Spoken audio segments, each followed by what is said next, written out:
سلام، عمرك ما سمعتوا بكسكسي بالبولب؟ اكيد ما سمعتوش. ايه، موجود كسكسي بالبولب نعملوه في تونس. احنا التوانسه عملنا الكسكسي بكل شيء.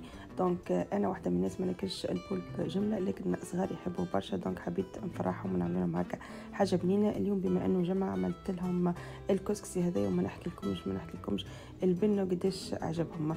دونك كيما شفتوا سخنت الزيت، حطيت شويه بصل وقليت الفلفل، بعد نحيت الفلفل حطيت البولب بالطريقه هذيك، عبرته باش يعطي المنظر المزيان. وبعد ما كملت كعبات البولب متاعي خرجتهم، حطيت شويه ما مش برشا، حطيت زوز مغارف كبار طماطم وفوحت. بالنسبه للفحات حطيت مغرفه صغيره تابلو كرويه، مغرفه صغيره كركم، مغرفه صغيره راس حانوت، مغرفه صغيره فلفل احمر. ما تنسوش تحطوا الملح. وتوا هنا رجعت كعبات البولب متاعي ومش نمرق بماء سخون، نسكر كوكوت ونخليهم مده 5 دقائق، بما انه البولب متاعنا صغير في الحجم متاعو.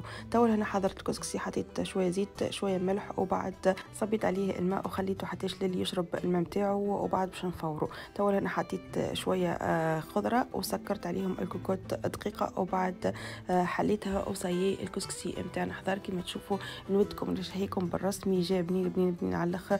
صغاري حبوا على الاخر، وانتم زاد اذا كان تحبوا تجربوا الكسكسي بالبولب بالرسمي جربوا، لانه ياسر ياسر بنين. تبقى كنمشي لكم تصبحوا على خير.